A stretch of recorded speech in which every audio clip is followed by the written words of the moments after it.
Des élections forcées, des milliards d'euros bloqués. Et si le sort de l'Europe se jouait loin des lignes de front?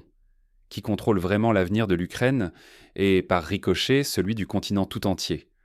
Donald Trump vient de hausser le ton. Il réclame la tenue d'élections en Ukraine, mettant la pression sur Kiev et ses alliés. Volodymyr Zelensky ne recule pas mais pose une exigence incontournable. La sécurité des Ukrainiens doit être assurée, même au cœur de la guerre.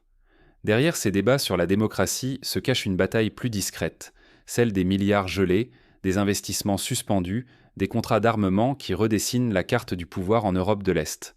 Cette partie d'échec entre l'Occident, Moscou et leurs partenaires se joue autant dans les coulisses que sur le terrain militaire. Chaque décision, chaque compromis peut faire basculer la sécurité, l'économie et l'influence politique de l'Europe pour des décennies à venir.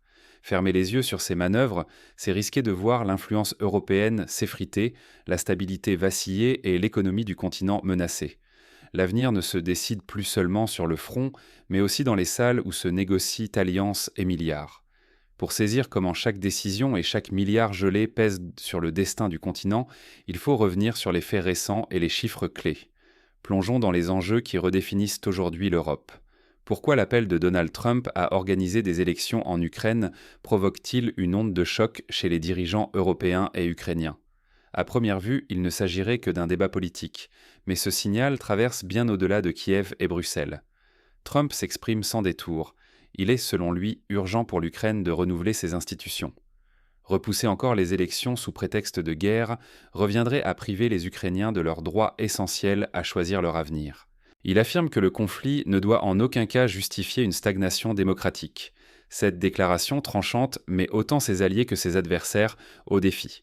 À Kiev, la réaction ne se fait pas attendre. Volodymyr Zelensky assure qu'il est ouvert à l'organisation d'élections, malgré la situation explosive. Mais il pose une condition incontournable. Sans garantie de sécurité pour les citoyens, relancer le processus électoral serait irresponsable, voire fatal. Derrière cette ouverture, la peur est palpable. Chaque scrutin pourrait devenir la cible d'attaques ou de sabotage. Sur la scène internationale, l'agitation monte d'un cran. Les analystes épluchent chaque geste, chaque déclaration. L'avenir politique de l'Ukraine reste en suspens. Une élection anticipée pourrait bouleverser l'équilibre du pouvoir, ouvrir des portes à certains et en fermer à d'autres.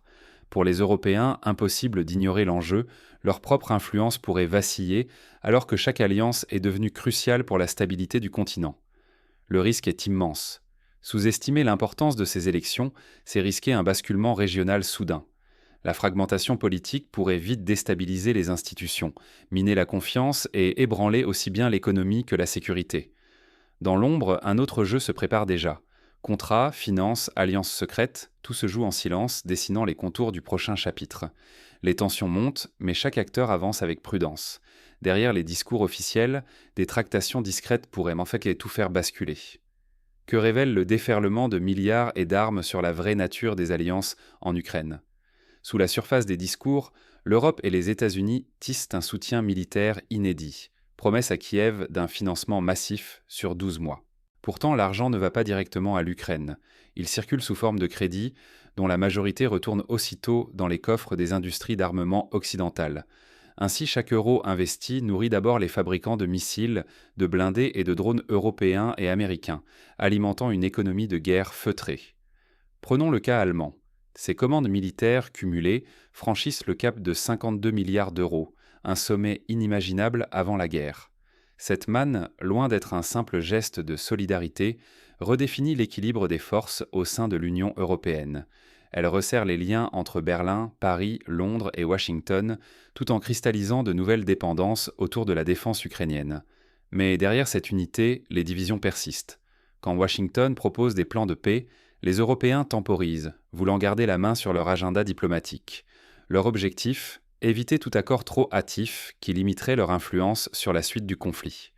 Ils choisissent donc de soutenir Kiev coûte que coûte, du moins jusqu'aux prochaines élections américaines, misant sur la continuité de l'aide, tout en se préparant à un changement brusque selon le futur occupant de la Maison-Blanche. Sous cette solidarité apparente, le risque est immense. Un arrêt du flux financier ou des livraisons d'armes fragiliserait la défense ukrainienne en quelques jours. Mais l'enjeu va plus loin. La stabilité des marchés européens, la crédibilité de l'Union et la confiance dans ses institutions sont en jeu. Un effondrement provoquerait une onde de choc sur les économies et l'ordre géopolitique du continent. Et alors que l'équilibre reste précaire, une nouvelle tentation s'impose. Plusieurs gouvernements européens envisagent de saisir les avoirs russes gelés pour financer la reconstruction ou l'effort de guerre. Mais ce geste, s'il devenait réalité, pourrait déclencher un séisme financier mondial, sapant la confiance dans le système monétaire international.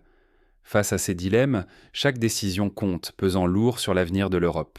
Mais une autre crise couve déjà, prête à bouleverser la donne. Euroclear, l'Union européenne et la menace d'un séisme financier. Jusqu'où la tension peut-elle monter ?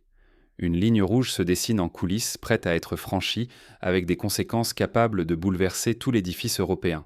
La Belgique vient d'alerter, saisir les fonds russes gelés par Euroclear exposerait à des risques systémiques massifs. Il ne s'agit pas d'un simple symbole. Euroclear détient aujourd'hui plus de 185 milliards d'euros appartenant à la Russie. Cette fortune, immobilisée depuis le début du conflit, est au centre d'une lutte juridique et politique redoutable. Si l'Union européenne décidait de confisquer ces sommes, Moscou a promis de riposter.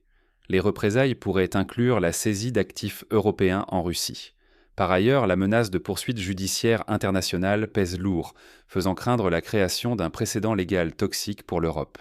La situation se complique encore. La transparence fait défaut autour de ces fonds, tandis que la France, inquiète pour ses propres institutions bancaires, bloque toute avancée précipitée. Cette division fragilise la cohésion européenne, accentuant la vulnérabilité face à cette crise sans précédent. Au final, l'incertitude pourrait miner la confiance dans le système financier européen. Les investisseurs redouteraient beaucoup pour la sécurité de leurs avoirs, alimentant des fuites de capitaux et une instabilité qui pourrait ébranler toute l'économie continentale. Un effondrement de la confiance n'est plus un simple scénario de crise. Il menacerait l'épargne de millions de citoyens et la robustesse des économies nationales. Dans ce contexte, chaque décision devient un pari aux conséquences énormes. Qui osera franchir le pas et à quel prix pour l'Europe ? L'Arménie devient-elle le nouveau laboratoire d'une Europe de l'Est en pleine mutation ? Les récents bouleversements géopolitiques bousculent son équilibre.